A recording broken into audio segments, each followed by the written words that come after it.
यह वह समय था जब भारत की धरती पर मुगल सम्राट अकबर का राज्य था। लेकिन सम्राटों और तलवारों के इस युग में भी एक संत थे जो सिर्फ राम का नाम लेकर चमत्कार कर रहे थे, गोस्वामी तुलसीदास। एक सुनहरी सुबह जब बनारस की गलियां घंटियों की मधुर ध्वनि और राम नाम के कीर्तन से गूंज रही थीं, तुलसीदास जी अपने चबूतरे पर बैठे राम नाम का जाप कर रहे थे। तभी एक स्त्री पूजा करके लौट रही थी, आंखें आंसुओं से भरी, चेहरे पर अजीब सी उदासी। उसने झुककर संत तुलसीदास जी के चरण स्पर्श किए। तुलसीदास जी ने मुस्कुराते हुए कहा, सौभाग्यवती भव। बस इतना सुनना था कि वह स्त्री फूट फूट कर रो पड़ी, महाराज, मेरा सौभाग्य तो अभी अभी छिन गया। मेरे पति ने कुछ ही समय पहले प्राण त्याग दिए। तुलसीदास जी के मुख पर किंचित भी चिंता नहीं थी। उन्होंने आंखें मूंद ली और शांत स्वर में बोले, राम नाम सत्य है, मेरा दिया आशीर्वाद भी सत्य होगा। उठो बहन और सब मिलकर राम नाम का जाप करो। तभी उस स्त्री सहित वहां उपस्थित लोगों ने राम नाम का जाप किया। श्री राम, जय जय राम। कुछ ही क्षणों में वह मृत पुरुष धीरे धीरे आंखें खोलने लगा, जैसे प्राण फिर से शरीर में उतर आए हों। लोगों की आंखों में श्रद्धा, भय और आश्चर्य सब एक साथ उमड़ पड़ा। यह समाचार हवा की तरह उड़ते हुए दिल्ली के शाही महल तक पहुंचा। सम्राट अकबर को यह बात सुनकर विस्मय हुआ। एक संत जिसने मृत व्यक्ति को जीवित कर दिया, जाओ उसे दरबार में हाजिर करो। कुछ दिनों बाद तुलसीदास जी अकबर के दरबार में प्रस्तुत हुए। वहां की भव्यता भी उनके आत्मविश्वास को डिगा न सकी। अकबर ने कहा, स्वागत है तुलसीदास, सुना है तुम चमत्कार करते हो, दरबार में कुछ करके दिखाओ।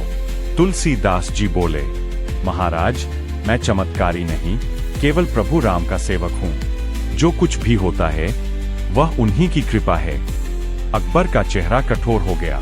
इसका मतलब तुम इन कथाओं को झूठ मानते हो। सिपाहियों, इसे कैद खाने में डाल दो। तुलसीदास जी को लोहे की जंजीरों में बांधकर जेल में डाल दिया गया, लेकिन वह विचलित नहीं हुए। जेल की अंधेरी दीवारों में भी वे बैठे बैठे राम नाम का जाप करते रहे। वहीं पर उन्होंने हनुमान चालीसा की रचना की। हर दिन लगातार 40 दिन तक उन्होंने राम भक्त हनुमान का ध्यान करते हुए उसका पाठ किया। संकट से हनुमान छुड़ावे, मन क्रम वचन ध्यान जो लावे। 40वें दिन अचानक पूरा महल कांप उठा।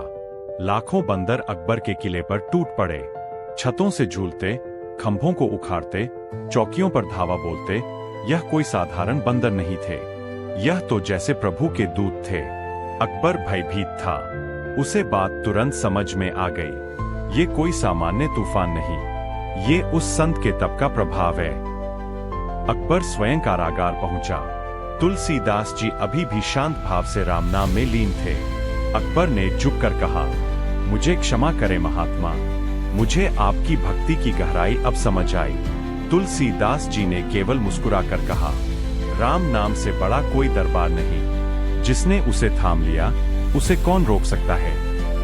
उस दिन के बाद अकबर और तुलसीदास के बीच मित्रता का एक पवित्र रिश्ता बन गया और हनुमान जी ने अपने प्रिय भक्त तुलसीदास जी को आशीर्वाद दिया कि जो कोई भी श्रद्धा से इस चालीसा का पाठ करेगा, उसके सारे संकट दूर होंगे।